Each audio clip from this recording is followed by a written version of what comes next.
Hey, y'all, let me ask you a question real quick. How does that work? How do I type in techwisetv.com and it knows where to redirect and send that stuff, right? You know, if you're an engineer, one of the things you have to do is when you're setting up servers, we give these things IP addresses. But how does the internet know? How can I be anywhere in the world and actually find techwisetv.com? Well, it's definitely pretty groovy, right? It's a service that we call DNS. Let me go here and show you how this works. DNS has been around, man, I mean, for 30 some odd years. It's actually even 40 some odd years. It was invented kind of back in the 60s in its rudimentary form. And they kind of kept trickling down until it became what we called bind. And there's a few different kinds of DNSs now, and they all have different advantages. But the big daddy, the king of them all, is actually called bind. Berkeley Internet Naming Domain is what bind stands for. If you're really interested in DNS, that's really what you want to be the specials in, is bind. Now, DNS is definitely pretty relaxed and groovy. So let me walk through and show you kind of how this system works. It really works basically on what we call top-level domains. Now, sitting up here at the very top is what we'll call a top-level domain, or TLD. And these TLDs are hosting all the important stuff, right? Like .com, like .org, so on and so forth, .gov. Any of those last extensions, these dots, are housed at a TLD.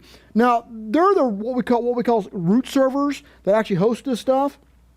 Down below that, we actually have our subdomains, our authoritative answering domains. And here's where things like techwisetv.com, and these are at different providers, right? techwisetv.com, cisco.com, all that stuff lives here. DNS itself is really like a big phone book, right? If we want if I want to call Rob, I would actually look up in my phone book, or even like on my phone. Right now, to know that Rob's calling and I need to kind of ignore it in the order received, I have his number in here, but my phone doesn't know that's Rob. I have to make a mapping and say Rob Boyd. And so when I do that, that's kind of like a little DNS server. And that's what we're talking about. This is how this works. It's that manual mapping process that actually goes to these servers and makes it work. Pretty groovy, right? Well, there's a little more to it than that. Not much more, though. I mean, it gets pretty darn complex, but to kind of understand what this means in a networking 101 type of fashion, this is what we're really dealing with. Now, obviously, as you can tell, DNS is pretty darn important. And we want to have usually quite a few DNS servers out there that are pretty much talking with each other. And let me get rid of that little box, and let's just switch to the little drawing tool. There we go.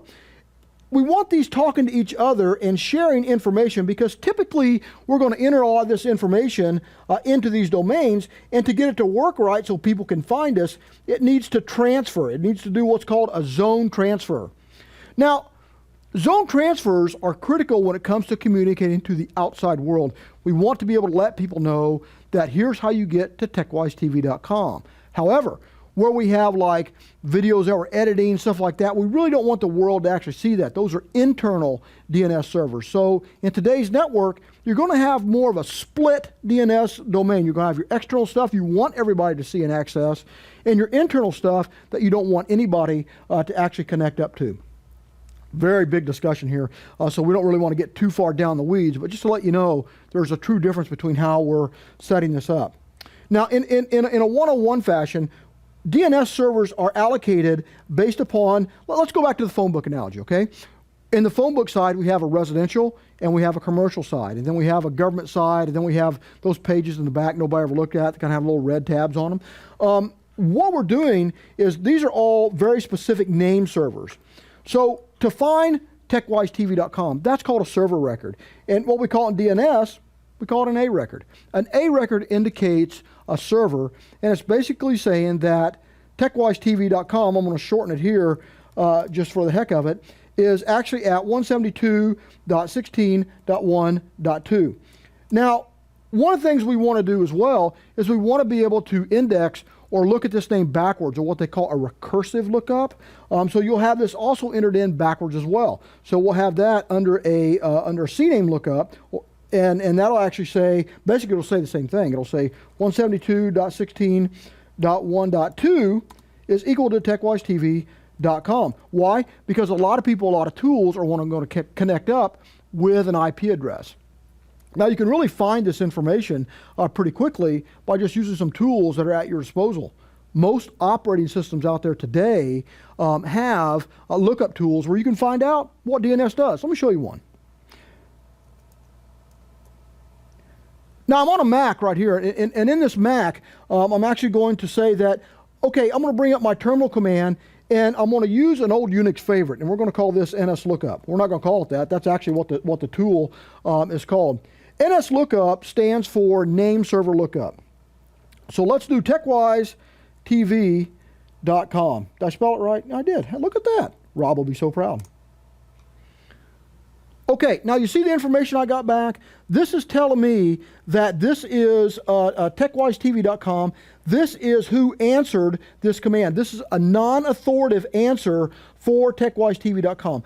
Non-authoritative means that it was answered by another server that doesn't own this mapping. Non-authoritative, it's kind of like if you got brothers, especially brothers, oh my goodness, and they say, Mom said that you have to clean my room and do the dishes and stuff. Because you didn't hear it from your mom, that's non-authoritative. And that's really what we're looking at here when it comes to DNS. When we're talking about a non-authoritative type of answer, that's what this actually is. Now, what you're going to see is that, so you can see, this is the answer. This is the server that actually answered that. 171.70.168.183, and it answered it on port 53 on this server. So you can break this down. And you can get into a lot of detail finding out how the world sees you, because this server does not live on our network. It actually lives somewhere else. Actually, when you look at it, TechWiseTV.com, as you saw when I connected up at the start of the show, it connects you to our YouTube link, and TechWiseTV.com is a forwarder, because you can do that too, right? I can point information to other servers. Just like when I showed you how that A record is in there, we can put an alias to that and say, anytime, or a forwarder, as I'll call it, anytime somebody connects to TechWiseTV.com, send them here. And it's going to forward that, as you saw, to our YouTube channel. So we can actually, host material anywhere we want to. Works pretty cool. DNS is the real king of the network when we're setting this stuff up. It actually holds all our mail records. Those are called MX records. You can actually have info, what they call H-info records, that you can type information about what that server is that connects up, and really do some pretty cool stuff with it. DNS is really went from something that belonged on the internet and that we kept in what we call a host file, been there forever and stuff, to actually a true critical piece of the network, a server that Active Directory, that all our appliances are actually connecting up to grab information. It's because it's so much easier. It's easier to troubleshoot. It also makes it so easy to load balance this stuff out. So now if I'm connecting to 15 different servers, TechWiseTV.com can have multiple addresses here, so it can connect up and actually round robin and share that information in case I have a failure or whatever the case may be. That can really be kind of cool. You can do some pretty cool tricks with DNS. It's a fantastic troubleshooting tool, especially NSLookup. NSLookup is one of my favorites for actually configuring this stuff up. There's a lot of cool ways to do it, but the most important thing to remember about DNS, consider it like a phone book. It's a manual mapping. Somebody has to put that information in there. Somebody has to type that in and get that correct and make sure it's all up.